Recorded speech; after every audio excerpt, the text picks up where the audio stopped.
దేవుడు ఈ నెల మనందరికీ చేసిన వాగ్దానం, మన బ్రతుకులో ఇంతకు ముందంతా 2026 జూన్ నెల వరకు ఏ చీకటి కలిగి ఉన్నావో తెలియదు, కానీ విశ్వాసముతో ఈ వాగ్దానం నాకే అని ఈ రోజు నుంచి యేసుని చేర్చుకునేలాగున, యేసుని వెంబడించేలాగున నీవు ఉంటే నీ బ్రతుకు వెలుగుమయముగా మారిపోతుంది. గడిచిన ఏం జరగదమ్మా. ఎప్పుడైతే యేసు నీ బ్రతుకులో ఉంటాడో నువ్వు వెళ్ళాల్సిన గమ్యం, కూర్చవలసినవన్నీ, తీర్చవలసినవన్నీ, కూడబెట్టవలసినవన్నీ, లేక ఏది చేయాలో అదంతయు కూడా ఇవ్వబడుతూ ఉంటుంది. హల్లెలూయా. యేసు లేకుండా ఎంత ప్రయాణం, ఎంత ప్రయాసపడినా, ఎంతసేపు నీవు బలవంతంగా నీ నావని నడిపిస్తూ తెడ్డేస్తూ ఉన్నా చేతులు నొప్పి అరిగిపోవడం తప్ప ప్రయోజనం లేదు సంగమా. హల్లెలూయా. యేసు ఒక్కసారి ఎక్కి కూర్చుంటే నీ నావలో, నీ బ్రతుకులో యేసు వస్తే ఈజీగా వెళ్ళిపోతావు, వెంటనే వెళ్ళిపోతావు. హల్లెలూయా, హల్లెలూయా. ఎవడు యేసుని వెంబడిస్తాడో వాడి నిత్యమైన జీవపు వెలుగులో ఉంటారు గనక ఆ వెలుగు మనల్ని నెమ్మది పరిచేదే, సమాధాన పరిచేదే, శాంతి పరిచేదే, అందరికి చేర్చేదే ఉన్నది గనుక యేసును వెంబడిస్తూ వెలుగులో ఉండి మన బ్రతుకులను మార్చుకుందాము. హల్లెలూయా. ఇంకా కొన్ని విషయాలను చూద్దాము. ఒక మాట చూద్దాము. కీర్తనల గ్రంథము 27వ అధ్యాయము 1వ వచనము. 27వ కీర్తన 1వ వచనం చూద్దాము. యెహోవా నాకు వెలుగయ్యాడు, రక్షణ అయి ఉన్నాడు, ఎవరికి భయపడుదును? యెహోవా నా ప్రాణదుర్గము, నేను ఎవరికి వెరుతును? చాలండి. హల్లెలూయా, హల్లెలూయా. గట్టిగా హల్లెలూయా చెప్పు. హల్లెలూయా. యెహోవా అంట వెలుగైపోయి ఉండగా నేను ఎవరికి భయపడతా? నా ప్రాణదుర్గమైపోయాక నేను ఎవరికి వెరుతును? హల్లెలూయా. యేసు ప్రభు ఉంటే, యెహోవా నీ జీవితంలో ఉంటే నీకు ఏ భయమో అవసరంలా. నీవు ఎక్కడ వెరతడం అంటే కంగారు పడిపోవడం, తత్తరబడిపోవడం, అల్లాడిపోతూ ఉన్నా అంటారు చూసారా, ఆ పరిస్థితులన్నీ ఎప్పుడు వచ్చినంటే నీ బ్రతుకులో చీకటి ఉన్నప్పుడు. ఎలా అయితే శిష్యులు సాయంకాల వేళ చీకటిలో చిక్కబడిపోయి వెర్రిపోయారో, లేక భయపడిపోయారో, ఎప్పుడు వెలుగైన క్రీస్తు, వెలుగైన యెహోవా వచ్చి ఉన్నాడో సంతోషము, సమాధానము, భయము లేక వారు నిలిచారండి. హల్లెలూయా, హల్లెలూయా. యెహోవా యేసు ప్రభువే మన జీవితంలో వెలుగై ఉండగా మనకి భయాలు లేవు, మనం వెరవడం లేదు. హల్లెలూయా. అపోస్తలుల కార్యము 12వ అధ్యాయం చూద్దామండి. 12వ అధ్యాయం 5వ వచనం నుంచి చూద్దాం. త్వరగా చదవండి. పేతురు చెరసాలలో ఉంచబడెను. సంఘమంతయు అతని కొరకు అత్యాసక్తితో దేవునికి ప్రార్థన చేయుచుండెను. హేరోదు అతనిని వెలుపలికి తీసుకుని రావాలనని ఉండగా ఆ రాత్రే పేతురు 2 సంకెళ్లతో బంధింపబడి, పేతురు 2 సంకెళ్లతో బంధింపబడి 2 సైనికుల మధ్య నిద్రించుచుండెను. మరియు కావలి వారు తలుపులు ఎదుట చెరసాల కాచుకొని చుండిరి. ఇదిగో ప్రభువు దూత అతని దగ్గర నిలిచెను. అతడుండిన గదిలో వెలుగు ప్రకాశించెను. తర్వాత ఏమైందండి? దూత పేతురు ప్రక్కన తట్టి త్వరగా లెమ్మని చెప్పి అతని లేపగా సంకెళ్ళు అతని చేతుల నుండి ఊడిపడెను. హల్లెలూయా, హల్లెలూయా. పేతురు గారు కూడా సంకెళ్లతో చెరసాల్లో రాత్రి వేళ ఉన్నారు. హల్లెలూయా. ఇప్పుడు జైల్స్ ఏమో చాలా లైటింగ్తో ఏ దొంగ ఇటు నుంచి పారిపోతాడా అని లైటింగ్ వెలుతురులో పెట్టి ఉండవచ్చును, ఉంటారు, పెడతారు కూడా. అయితే ఇదివరకటి రోజుల్లో పాత కాలం అసలు కరెంటే లేదనుకోండి, మామూలుగా ఇళ్లల్లో ఆ దీపాలు కూడా ఉండవచ్చునో మరి లేవో ఆ టైంలో తెలియదు. ఇదివరకు రోజుల్లో సాయంత్రం అయ్యేటప్పటికి అందరూ పడుకుంటారు. పగలు మాత్రమే పని చేసేవారిగా మెలకుగా ఉండి వారి యొక్క కార్యకలాపాలను చూసుకునేవారిగా ఉంటారు.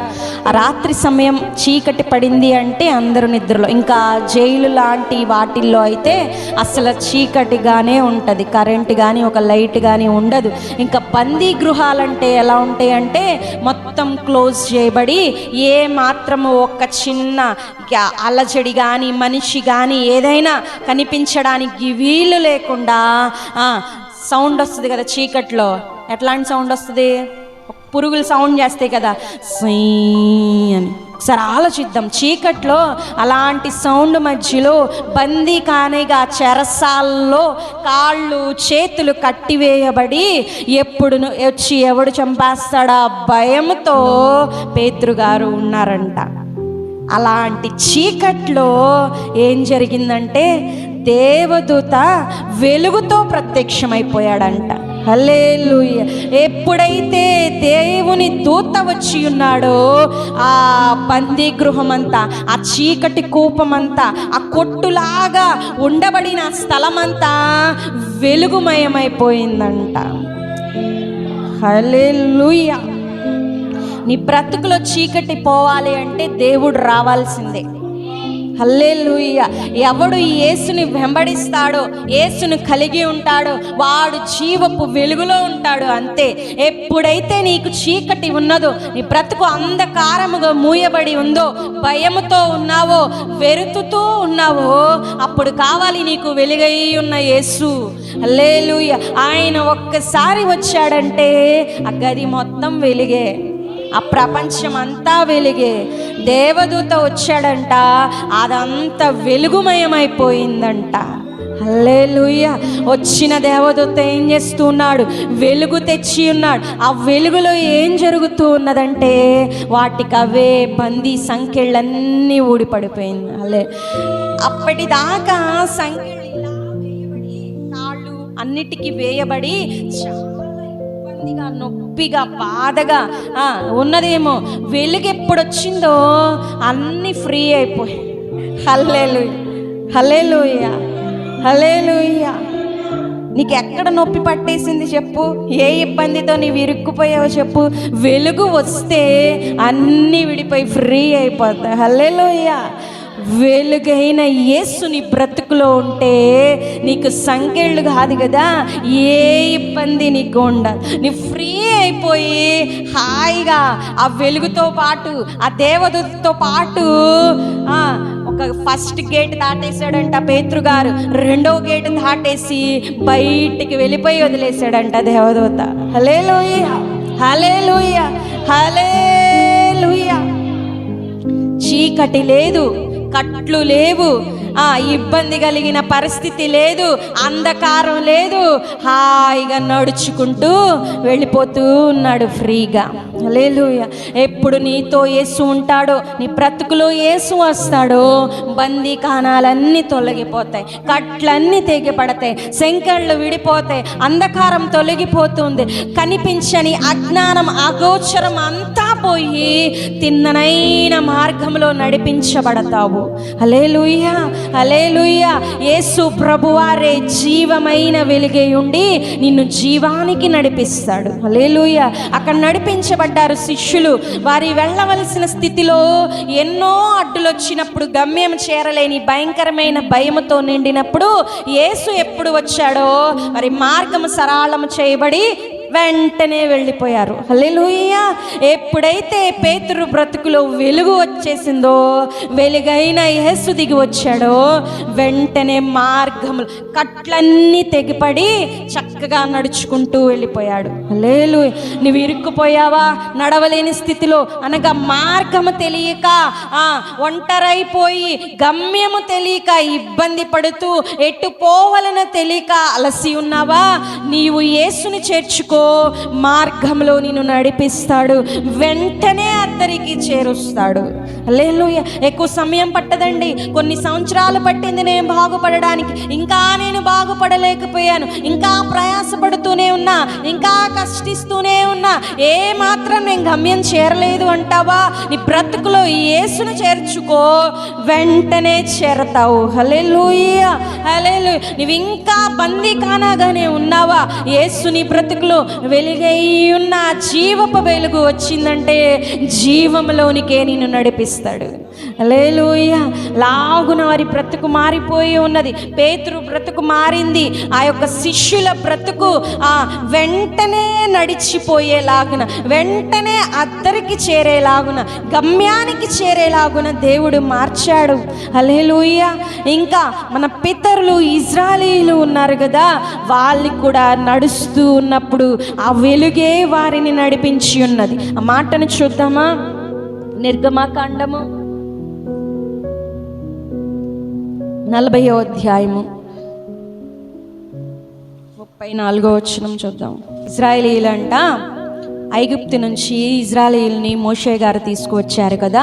ఆ తరువాత దేవుడు మోషే గారితో మాట్లాడి, ఇదిగో ఒక గుడారాన్ని ఏర్పరచు, అనగా ఒక ఆలయాన్ని ఏర్పరచు, ఒక మందిరాన్ని నా కొరకు ఏర్పరచు, ఇలాగున దానిని నీవు తయారు చేయాలి అని కొన్నిటిని దేవుడు చెప్పి అలాగున రెడీ చేపించి, అనగా మందిరం ఏర్పాటు చేసిన తర్వాత ఆ మందిరం మీద ప్రతిరోజు కూడా అగ్ని మేఘస్తంభము రెండు కూడా నిలిచి ఉంటూ తేజస్సుతో, అనగా వెలుగుతో నిండి ఉంటూ ఉన్నదంట.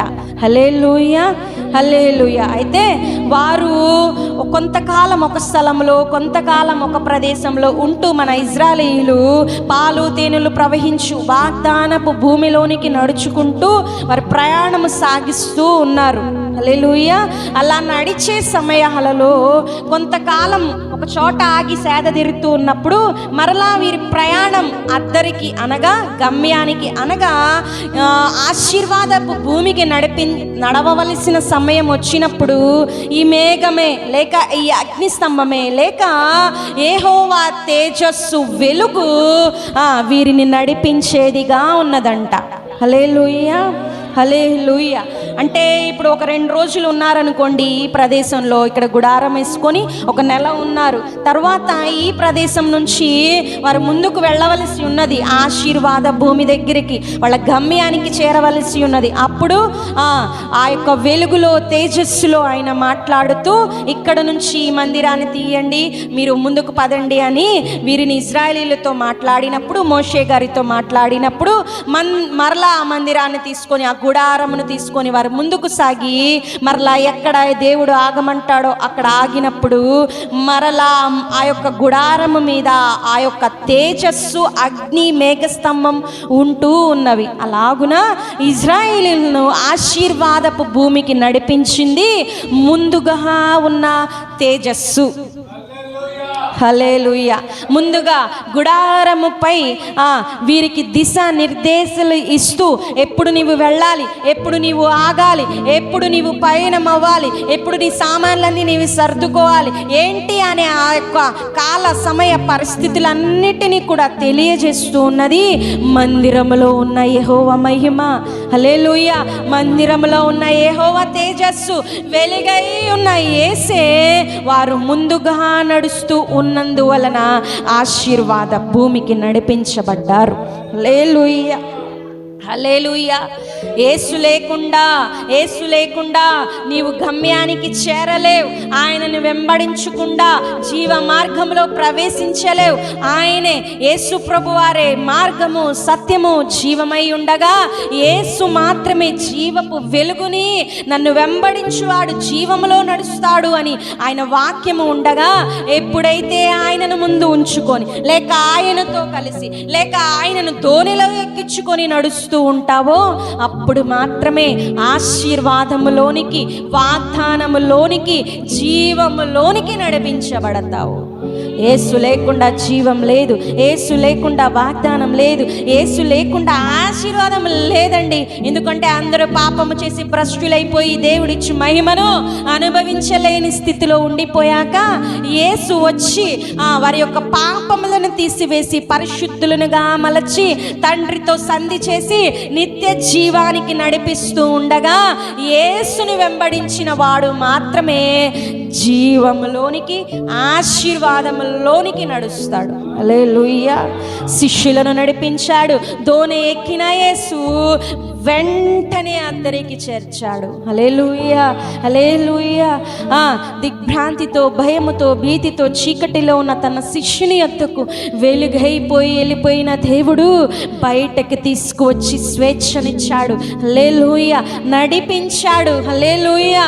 అలాగునే ఇశ్రాయేలీయులకు గమ్యాన్ని, దిశా నిర్దేశాలను, సమయాలను అన్నిటినీ చెప్పేది ఆ వెలుగై ఉన్న దేవుడే. యేసు ప్రభు వారే వెలుగుగా ఉండి నడిపించుట వలన ఆశీర్వాదంలోనికి నడిపించబడుతూ ఉన్నారు. సంగమా, నీ చీకటి తొలగాల. క్రైస్తవుడా, నీవు పడుచు ఉన్న బందీకానాలన్నీ తొలగిపోవాలా? ఏ దారి తెలియక అటు ఇటు ప్రయాసపడుతూ ఉన్నావా? ఎప్పుడైతే నువ్వు యేసుని చేర్చుకుంటావో, ఆయనని నీ బ్రతుకులో ఉంచుకుంటావో, ఆయనని వెంబడిస్తావో, నీవు వెంటనే చేరిపోతావు ఆశీర్వాదంలోనికి. నీవు వెంటనే చేరతావు జీవంలోనికి. నీవు వెంటనే చేరతావు నీ గమ్యములోనికి. నీవు వెంటనే చేరతావు నీవు ఆశీర్వాదంలోనికి. ఏం కావాలి చెప్పు? యేసు ఉంటే అన్నీ కలుగును. హల్లెలూయా. ఆయన ఉంటే భయం లేదు, ఆయన ఉంటే ఆందోళన లేదు, భీతి లేదు, చీకటి లేదు, అంధకారం లేదు, మూయబడిన స్థితి లేదు. ఆయన ఎప్పుడు ఉంటాడో సమస్తము తెలియపరచబడును. ఆయన నీతో ఉండగా జ్ఞానము కలిగి నీవు వెళ్ళవలసిన మార్గంలో నీవు నడిచేదవు. ఆ యొక్క మార్గము నిన్ను నిత్య జీవానికి నడిపించేదిగా ఉన్నది. హల్లెలూయా. యేసు లేకుండా నిత్య జీవం లేదు, యేసు లేకుండా ఆశీర్వాదం లేదు, యేసు లేకుండా జీవం లేదు. కనుక మనలో ప్రాణము బ్రతికే ఉండదు. హల్లెలూయా. ఎప్పుడు యేసు ఉంటాడో నీవు జీవించి ఉంటావు. ఫస్ట్ జీవపు వెలుగులో నడవాలి. జీవము కావాలి అంటే జీవపు వెలుగులోనే నడవాలి. హల్లెలూయా. జీవము కావాలంటే, ప్రాణము కావాలి అంటే, ఆశీర్వాదము కావాలి అంటే యేసును వెంబడించాలి. హల్లెలూయా. యేసు లేకుండా ఆశీర్వాదము, జీవము లేదు. ఎవడు యేసుని వెంబడిస్తాడో వాడు చీకటి తొలగించుకొని వెలుగులో నడిపించబడతాడు. ఎప్పుడైతే పూర్వకాలమందు చీకటి కలిగి ఉంటామో, క్రీస్తుని వెంబడిస్తే, యేసును ధరించుకుంటే, యేసును కలిగి ఉంటే మన పూర్వకాలమందున్న చీకట్లన్నీ తొలగి యేసుతో కలిసి జీవమును కలిగి ఉంటాం. పూర్వకాలము అనుభవించిన చీకటి పోయి వెలుగుతో నింపబడతాము. హల్లెలూయా, హల్లెలూయా. శిష్యులకి పూర్వకాలమందున్న సాయంకాలము చీకటి యేసు ఉన్నప్పుడు లేదు. హల్లెలూయా, హల్లెలూయా. పేతురుకు కలిగి ఉన్న బందీకాన చీకటి ఎప్పుడైతే వెలుగు ఆకాశములో నుంచి దేవదూత వెలుగు వచ్చి ఉన్నదో వెంటనే చీకటి, పూర్వకాలము అనుభవించిన చీకటి పోయి ఉన్నది. హల్లెలూయా. ఎప్పుడైతే ఇంతకుముందు అనుభవిస్తూ ఉన్న ఆ యొక్క ఇశ్రాయేలీయుల బాధ, వేదన, చీకటి అంతా కూడా గుడారమందున్న దేవాతి దేవుడు, మందిరములో నివసించే మహిమ అయిన తేజస్సైన దేవుడు ఉన్నాడో అప్పుడు వారు వాగ్దాన భూమికి నడిపించబడుతూ ఉన్నారు. యేసు ఉంటే చీకటి లేదు, యేసుతో ఉంటే చీకటి లేదు.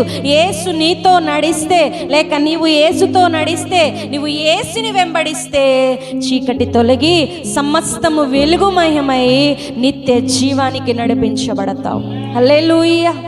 ఈ యొక్క నెలలో దేవుడు మనకి చేసిన వాగ్దానం వెలుగు, వెలుగు, వెలుగు. నీ బ్రతుకులో వెలుగు కావాలి, పూర్వకాలముందున్న చీకటి పోవాలి అంటే నీవు వెంబడించాలి యేసుని, నీవు చేర్చుకోవాలి యేసుని, నీవు ఎక్కాలి. లేక నీలో నీ ధోనిలో ఎక్కించుకోవాలి యేసు ప్రభువుని. ఎప్పుడైతే యేసుతో కలిసి జీవిస్తావో సమస్త చీకట్లను తొలగించుకొని గమ్యానికి చేరుతావు. హల్లెలూయా.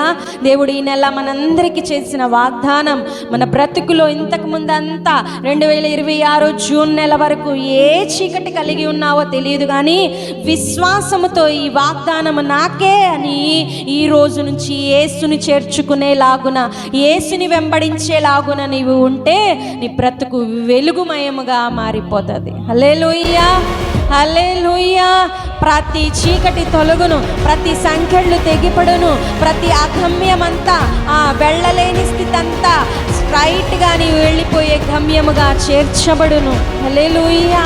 యేసు ఉన్నప్పుడు అలాంటి స్థితి మనకి కలుగును. యేసును చేర్చుకో, యేసుతో కలిసి ఉండు, యేసుని వెంబడించు, వెలుగుమయమవుతావు. ఆమేన్. హల్లెలూయా.